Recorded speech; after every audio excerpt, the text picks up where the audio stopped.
Dans le luxueux manoir de la famille Dupont à Paris, une femme lutte pour survivre.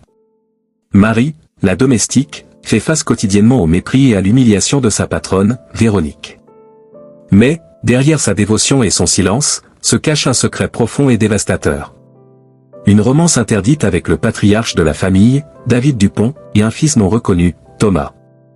À mesure que les tensions augmentent et les humiliations se multiplient, la vérité menace de faire surface. Des secrets seront révélés, des alliances seront mises à l'épreuve et l'amour sera testé. Préparez-vous pour une histoire de courage, d'amour et de dépassement de soi. Marie ajustait le col de son uniforme blanc, la marque de sa profession, tout en marchant dans les couloirs luxueux du manoir Dupont. C'était une matinée typique à Paris, et la routine de la maison suivait son rythme frénétique habituel. Marie avait appris à se déplacer comme un fantôme, invisible aux yeux de ses patrons, surtout de Véronique, qui ne perdait jamais une occasion de la rabaisser. « Marie, ce miroir est sale. Tu ne fais jamais rien correctement. » La voix tranchante de Véronique résonna dans le couloir. Marie se contenta d'acquiescer, murmurant un « oui, madame » avant de se précipiter pour nettoyer à nouveau le miroir déjà brillant. Marie savait qu'il ne servait à rien de répondre. Véronique trouvait des défauts dans tout ce qu'elle faisait, et cela faisait partie de son quotidien. Les enfants de Véronique, Rachel et Thomas, ne facilitaient pas non plus sa vie. Rachel, avec ses caprices d'adolescente, et Thomas, avec son arrogance, voyait Marie comme un simple meuble, là uniquement pour les servir. Clara, la cuisinière, était la seule personne sur qui Marie pouvait compter. Amies depuis des années, elles partageaient leurs confidences dans la cuisine, à l'abri des regards attentifs de la famille Dupont. Clara connaissait les secrets de Marie, notamment celui qui la tenait éveillée la nuit.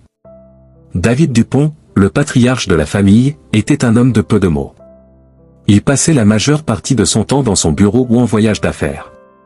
Contrairement à son épouse et à ses enfants, David traitait Marie avec une gentillesse distante, comme s'il y avait quelque chose de plus profond dans ses yeux lorsqu'il la regardait. En nettoyant les meubles, Marie se rappelait des jours passés. Des années auparavant, lorsqu'elle avait commencé à travailler dans la maison, elle et David s'étaient rapprochés. Entre sourires et conversations furtives, une romance était née. Mais tout avait changé lorsque David avait épousé Véronique. Marie s'était éloignée, cachant la plus grande conséquence de cette relation, son fils, Thomas. Thomas était la raison pour laquelle Marie supportait tout en silence. Le garçon de 10 ans vivait avec sa grand-mère dans un quartier modeste, loin du luxe du manoir.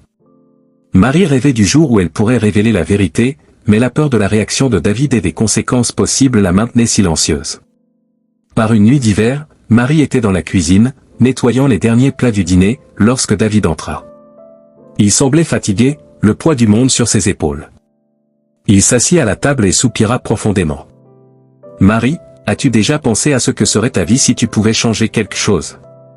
demanda-t-il, sans lever les yeux. Elle hésita, le cœur battant plus vite. « Nous avons tous quelque chose que nous aimerions changer, monsieur Dupont. » David leva les yeux, ses regards rencontrant les siens. Il y avait quelque chose de non dit, une compréhension silencieuse. Marie savait que c'était un signe que le passé était encore présent, entre les deux. Elle termina son travail et se retira, mais les mots de David résonnaient dans son esprit. Elle savait que le secret qu'elle gardait ne pourrait rester caché pour toujours. Bientôt, la vérité éclaterait, et les conséquences seraient inévitables. Les jours passaient et les humiliations de Véronique s'intensifiaient. C'était comme si elle savait que quelque chose allait arriver et voulait s'assurer de sa position de pouvoir sur Marie. Chaque fois que Véronique l'humiliait, Marie sentait son cœur se serrer, comme si la pression de son secret était sur le point d'exploser. Un après-midi, alors qu'elle nettoyait le salon, Marie reçut un appel urgent de sa mère. Thomas avait encore des problèmes à l'école. Il s'était battu et la direction exigeait la présence d'un responsable. Marie, le cœur lourd, savait qu'elle devait y aller, mais elle ne pouvait tout simplement pas abandonner son travail. « Clara, j'ai besoin d'un service, » dit Marie, désespérée. « Peux-tu couvrir mon tour ? Thomas a des problèmes à l'école. » Clara acquiesça, voyant l'affliction dans les yeux de son amie. « Vas-y, Marie. Je m'occupe de tout ici. » Marie la remercia et partit précipitamment, essayant de ne pas attirer l'attention. En arrivant à l'école, elle trouva Thomas assis devant le bureau du directeur, avec un hématome sur le visage. La vision de son fils blessé fit grandir sa détermination. Elle devait résoudre cette situation, pour lui. Thomas, que s'est-il passé? Demanda Marie, s'agenouillant devant lui. C'était un garçon de ma classe. Il a dit des choses méchantes sur toi, maman. Il a dit que tu n'es qu'une domestique et que je ne serai jamais personne, répondit Thomas, les yeux remplis de larmes. Marie serra son fils dans ses bras, sentant la colère et la tristesse se mêler. Elle savait que ces mots faisaient écho aux humiliations qu'elle-même subissait quotidiennement. Elle devait changer cela, pour elle et pour Thomas. De retour au manoir, David commença à remarquer le changement chez Marie. Elle était plus silencieuse, plus réservée. Il tenta de lui parler une nuit, mais Véronique apparut, interrompant la conversation. « David, tu as une minute ?» demanda Véronique, lançant un regard soupçonneux à Marie. « Bien sûr, Véronique » répondit David, détournant son attention. Marie sentit l'opportunité lui échapper entre les doigts et retourna à son travail, se sentant plus isolée que jamais. Clara, voyant l'état de Marie, la tira dans un coin de la cuisine. « Marie, tu dois dire la vérité à David. Il mérite de savoir, et tu ne peux pas continuer à vivre ainsi. » « Je sais, Clara, mais j'ai peur. »« Et s'il ne me croit pas ? » ?»« Et si cela empirait tout ?» répondit Marie, les larmes coulant librement maintenant. « Tu ne sauras jamais si tu n'essaies pas, » dit Clara, tenant fermement les mains de Marie. Le conseil de Clara résonnait dans l'esprit de Marie alors qu'elle essayait de garder son calme. Les choses atteignirent un point critique lorsque Véronique, lors d'une dispute enflammée, insinua qu'elle en savait plus sur le passé de Marie qu'elle ne le laissait paraître. « Je ne suis pas idiote, Marie. Je sais que tu caches quelque chose, » dit Véronique, avec un sourire cruel. Marie sentit son sang se glacer, mais garda son calme. Elle devait être prudente, elle devait planifier comment et quand elle dirait la vérité à David. Un soir, en observant David et Véronique ensemble, riant et discutant dans le salon, Marie faillit renoncer. Elle voyait le bonheur apparent de la famille et se demandait si elle devait vraiment détruire cela. Mais ensuite, elle se rappela de Thomas, des mots cruels dits à son encontre, et sa détermination revint. Marie trouva un objet ancien, une vieille lettre qu'elle avait écrite à David des années auparavant. La lettre contenait la vérité sur Thomas, mais n'avait jamais été livrée. Avec la lettre en main, Marie sentit que c'était le moment pour David de tout savoir. Mais avant qu'elle ne puisse faire quoi que ce soit, Véronique trouva la lettre. « Qu'est-ce que c'est, Marie ?» demanda-t-elle, agitant la lettre devant elle. « On dirait que nous avons des secrets, n'est-ce pas ?» Marie tenta de récupérer la lettre, mais Véronique était déterminée à la lire. « David. Viens ici, tout de suite » appela Véronique, sa voix chargée de triomphe. David apparut, confus, tandis que Véronique commençait à lire la lettre à haute voix. Marie sentit le monde s'écrouler, mais savait que c'était maintenant ou jamais. Elle devait affronter la vérité, quelles que soient les conséquences. Véronique tenait la lettre avec un sourire victorieux alors que David s'approchait, une expression de confusion sur le visage. « Que se passe-t-il, Véronique ?» demanda-t-il, sa voix chargée d'inquiétude. Véronique commença à lire la lettre à haute voix, ses mots résonnant dans le salon. « David, il y a quelque chose que j'ai toujours voulu te dire. Thomas est ton fils. Il est le fruit de notre amour, avant que tu n'épouses Véronique. » David devint pâle, les yeux écarquillés alors qu'il absorbait la révélation. « Marie, est-ce vrai ?» demanda-t-il, la voix tremblante. Marie fit un pas en avant, sentant les larmes couler sur son visage. « Oui, David. Thomas est ton fils. Je n'ai jamais voulu te cacher cela, mais j'avais peur des conséquences. Véronique m'a toujours menacé, et je ne savais pas comment gérer cela. » Véronique laissa échapper un rire sarcastique. « Alors c'est ça. Tu as utilisé notre passé contre nous, Marie. Comment as-tu pu faire ça? Tu n'es qu'une menteuse et une manipulatrice. » Les enfants, Rachel et Thomas, s'étaient approchés et écoutaient tout en silence, leur visage mêlant choc et confusion. Rachel regarda Marie avec des larmes dans les yeux. « C'est vrai? Thomas est notre demi-frère ?» Marie acquiesça, le cœur serré en voyant la douleur dans les yeux de Rachel. « Oui, c'est vrai. Je voulais le dire avant, mais je n'ai jamais trouvé le courage. » David, encore sous le choc, se tourna vers Véronique. « Tu savais cela, Véronique? Tu le savais et tu l'as utilisé contre Marie ?» Véronique croisa les bras, l'expression dure. « J'avais mes soupçons. Et oui, je l'ai utilisé. Cette femme a essayé de détruire notre famille. » David secoua la tête, la douleur évidente dans ses yeux. « Véronique, ce que tu as fait est impardonnable. Marie mérite notre respect et, plus important encore, Thomas mérite de connaître son père. Véronique lança un regard fulminant à David. Tu choisis cette femme et son fils plutôt que ta propre famille. David soupira profondément. Je choisis de faire ce qui est juste. Et cela inclut d'assumer ma responsabilité envers Thomas. Déterminée à résoudre la situation, Marie emmena David pour rencontrer Thomas. Ils conduisirent jusqu'au quartier modeste où il vivait avec sa grand-mère. Marie sentait son cœur battre à tout rompre alors qu'il s'arrêtait devant la maison modeste. Thomas sortit en courant de la maison, son visage s'illuminant en voyant sa mère. « Maman !» Il serra Marie dans ses bras, et ce n'est qu'alors qu'il remarqua la présence de David. « Thomas, voici David. »« Il est ton père, » dit Marie, les mots sortant avec difficulté. David s'agenouilla pour se mettre à la hauteur de Thomas. « Salut, Thomas. Je suis David. C'est un plaisir de te rencontrer enfin. » Thomas regarda David avec curiosité, ses yeux brillants d'émotion. « Tu es mon vrai père ?» David acquiesça, sentant les larmes monter. « Oui, je suis ton vrai père. Et je veux vraiment faire partie de ta vie, si tu me le permets. » Pendant ce temps, au manoir, Véronique bouillait de rage. Décidée à se venger de Marie, elle fit une fausse dénonciation, l'accusant de vol. La police se présenta chez Marie cette nuit-là, l'arrêtant sous de fausses accusations. David, apprenant l'arrestation de Marie, confronta Véronique furieusement. « Que as-tu fait, Véronique ? Tu as monté ce coup contre Marie. » Véronique leva le menton, défiant. « Elle mérite cela. Elle a détruit notre famille. » David regarda ses enfants, Rachel et Thomas, espérant qu'ils verraient la vérité. « Vous voyez ce qui se passe ?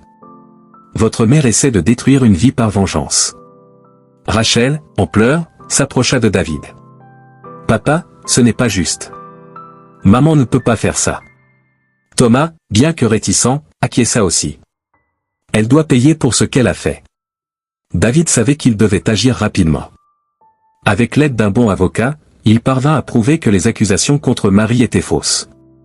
Véronique, confrontée aux preuves de son complot, fut contrainte de reculer.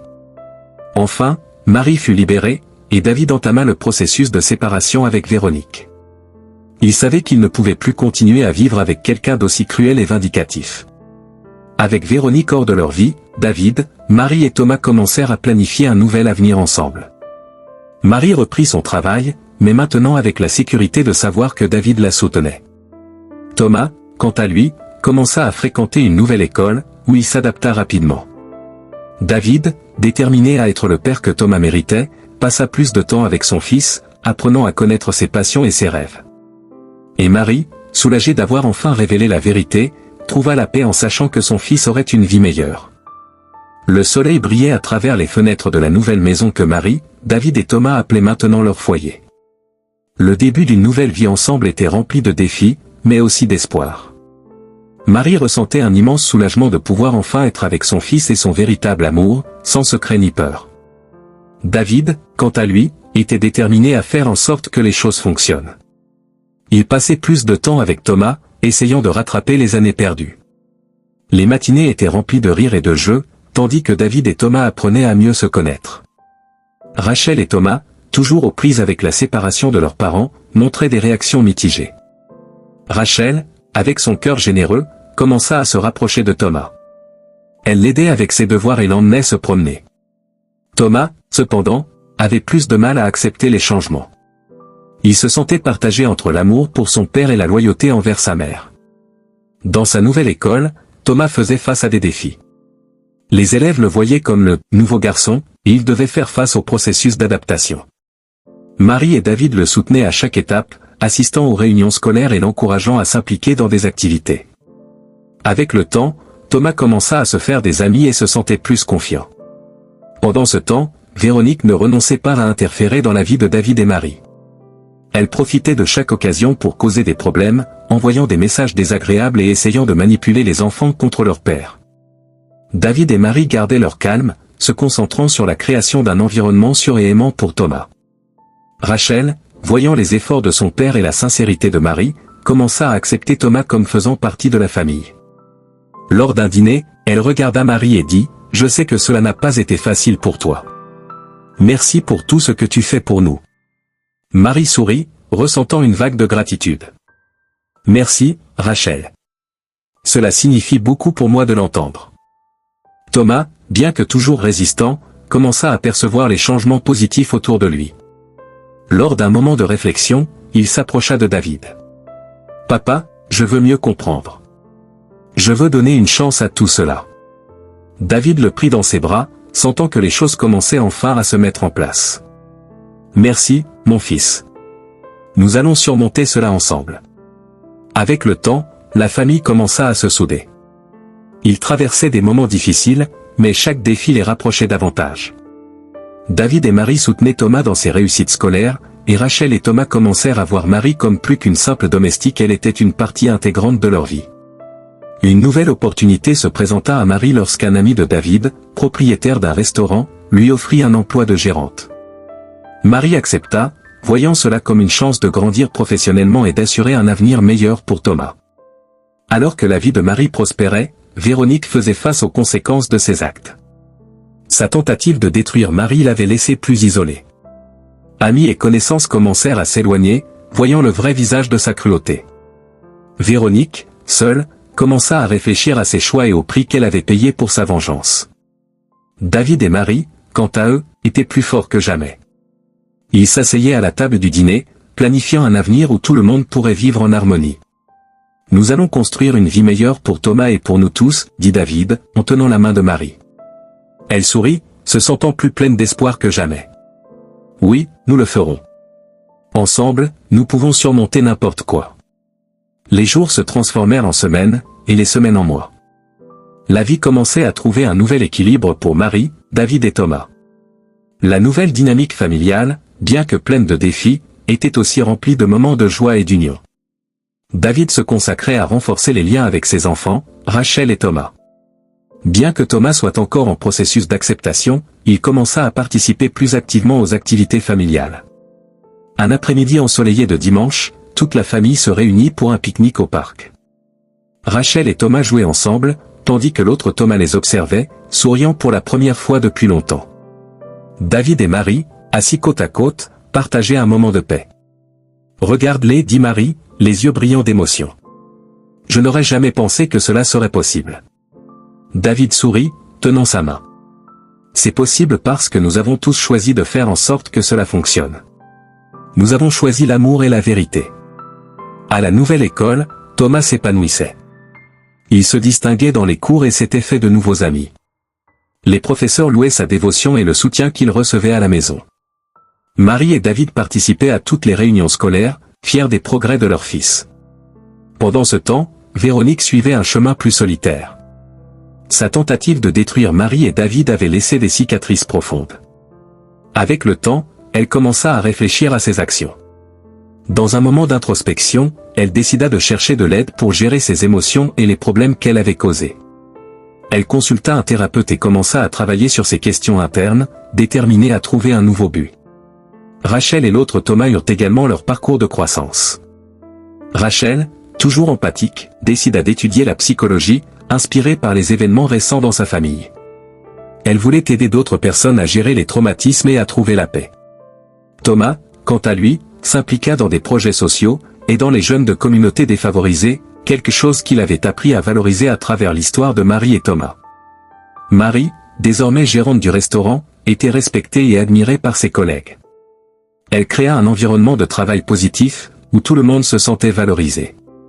La stabilité financière que l'emploi offrait lui permit de planifier un avenir plus sûr pour Thomas. Une soirée spéciale, le restaurant organisa une célébration en son honneur, reconnaissant son travail et sa dévotion. David, voyant le bonheur de Marie et Thomas, se sentait comblé. Il savait que les décisions qu'il avait prises, bien que difficiles, étaient les bonnes. Un après-midi tranquille, il emmena Marie se promener dans le parc où ils avaient passé tant de moments importants. Assis sur un banc, il lui prit la main et la regarda profondément dans les yeux. « Marie, je veux te remercier de ne jamais avoir renoncé à nous. Je sais que cela a été difficile, mais tu as été courageuse. Et pour cela, notre fils a un avenir brillant. » Marie sourit, les yeux pleins de larmes de bonheur. « David, ensemble, nous avons surmonté tant de choses. Et nous avons encore beaucoup à construire. Je suis prête pour cet avenir, à tes côtés. Le soleil se couchait, peignant le ciel de nuances orange et rose. Ils rentrèrent à la maison, où Thomas les attendait avec un sourire radieux. La maison était remplie d'amour, de rire et d'espoir. Avec le temps, les blessures commencèrent à cicatriser, et la famille trouva un nouveau rythme. Ils apprirent que la vérité, aussi douloureuse soit-elle, valait toujours la peine d'être révélée. L'amour et l'honnêteté étaient les piliers qui soutenaient leur vie renouvelée. Et ainsi, Marie, David et Thomas vécurent, construisant un avenir où l'ombre du passé ne servait que de rappel du chemin parcouru. Le message clair de ce parcours était que, avec courage et amour, tout obstacle peut être surmonté, et la vérité finit toujours par triompher.